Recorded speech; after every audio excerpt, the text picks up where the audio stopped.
Welcome to the Cruise Retreat Podcast. Hi, I'm Rita Perez, and I'm a travel advisor specializing in, you guessed it, cruise ship retreats. This podcast is for service-based entrepreneurs and corporate decision makers to learn more about staying everyone's favorite company with a cruise ship retreat.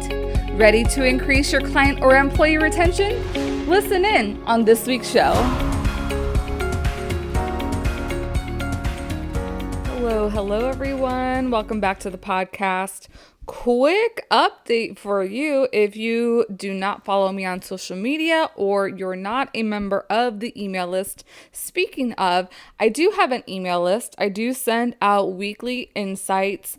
I am not one of those spammy people that is always like sending messages out about this offer or this offer. I really just want to enhance the education and the content that I'm sending out to you to help you dream more about planning retreats on cruise ships, but also just to dream about traveling again and learning the ins and outs and giving you some of my insights and tidbits that will be so helpful within your business or your community or your company. So, if you are interested in getting on that email list, I'll go ahead and I'll put a link in the show notes, just a direct kind of like sign up page so that you don't have to worry about like going ins and outs and emailing back and forth. You can go ahead and get added straight to that.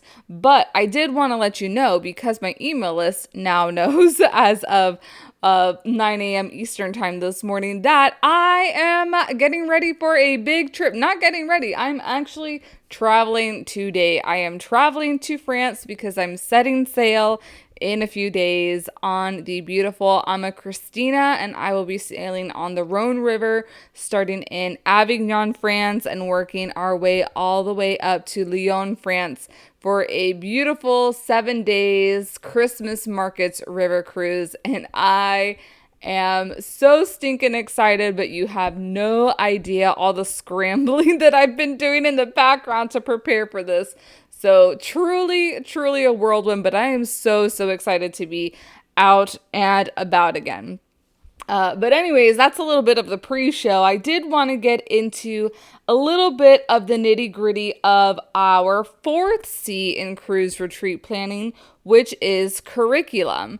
And curriculum is another word. You may know it like by agenda. It's really, what are you going to be doing on this retreat at sea once you have it all planned out and thought out? And there's different things that can come about from curriculum. I feel like it can really be a spider web, because, and like, even before we get into the spider web, I think it is so critical and crucial to note that your event at sea does not and should not be all work and no play. I mean, part of the reason that you're putting a retreat on at sea is because it's so different and innovative, and you get to do more than just working.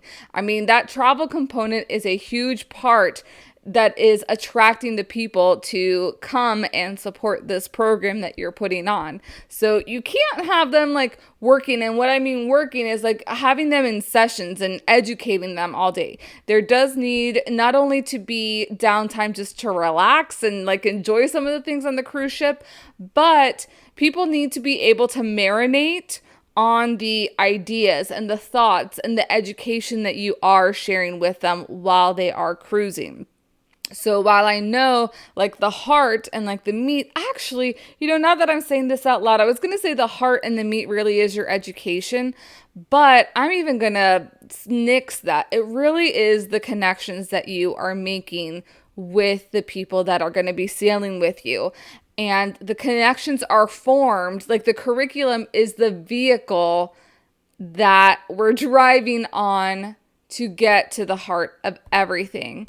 And so when you're thinking about connections to, we have to think about What kinds of connections? Like what, and that goes again, what are the goals of your cruise retreat program or any retreat program? What do you want to get out of it? Are you wanting people to achieve something from this? Is there a specific goal in mind that at the end of this that they should have achieved?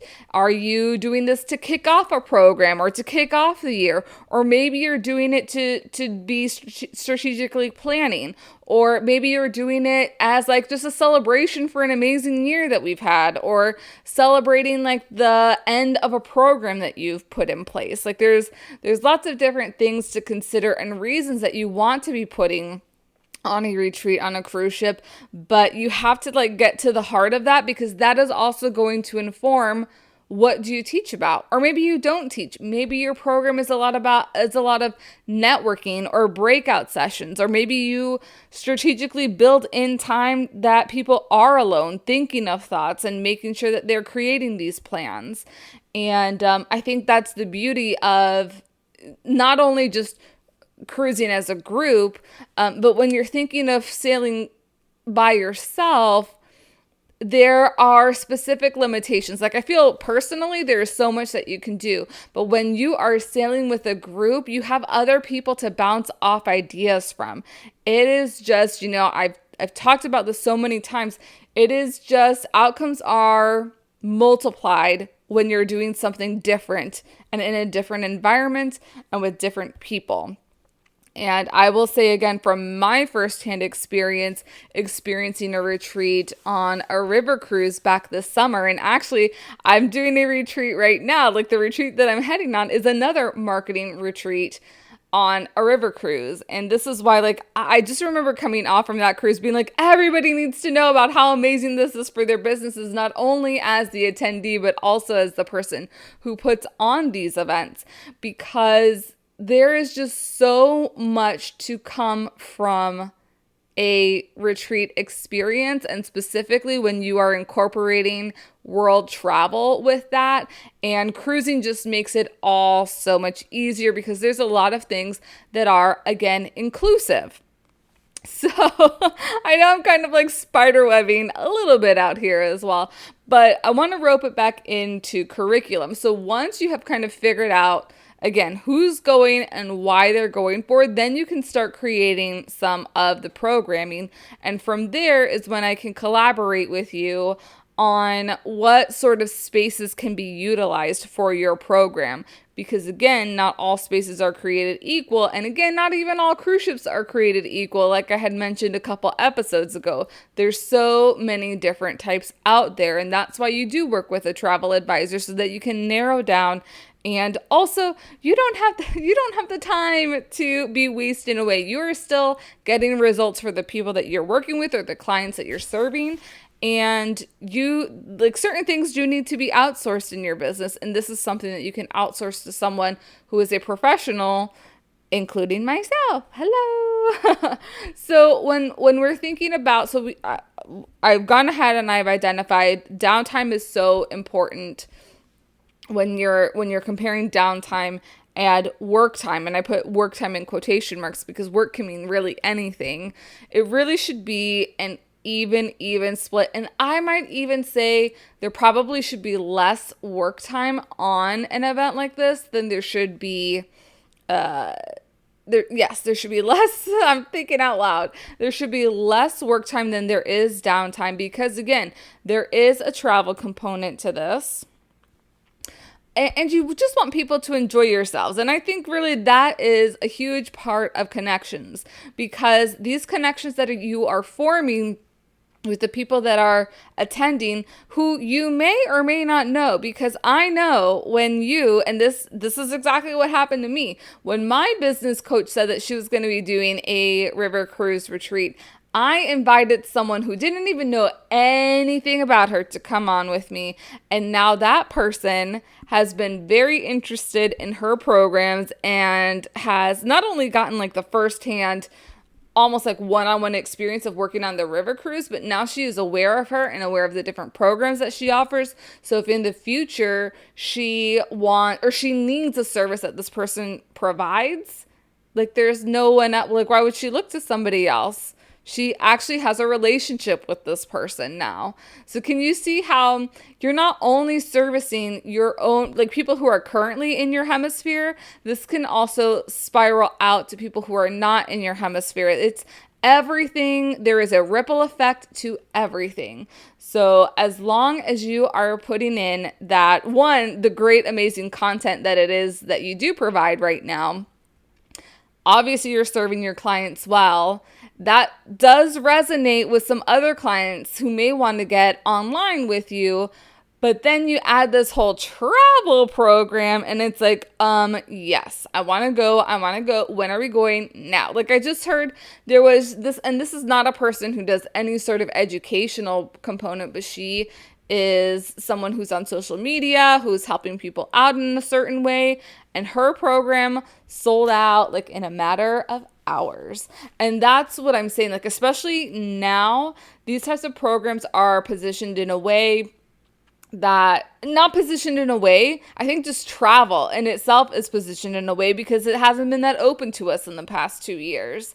And people are just aching to get out there, aching to have new experiences, aching to have experiences with a smaller crowd of people. And that's something that you have to realize with, like, when you're planning your curriculum. Depending on sizes, it also shapes the different meeting spaces that you can utilize on board, because some ships are going to have plenty of spaces and some spaces aren't going to have plenty of spaces. And how can we be creative? And again, that's kind of a plug for me because I can be creative. So thinking about curriculum, what kind of connections do you want to create? What kind of fun things do you want to create? Because you don't have to solely focus on the education component, but what kind of fun things are you going to add in there? Like, do you want to do a walkathon to support a nonprofit organization that is very near and dear to your heart? Do you want to add a specialty meal? Do you want to add a special excursion just for your group?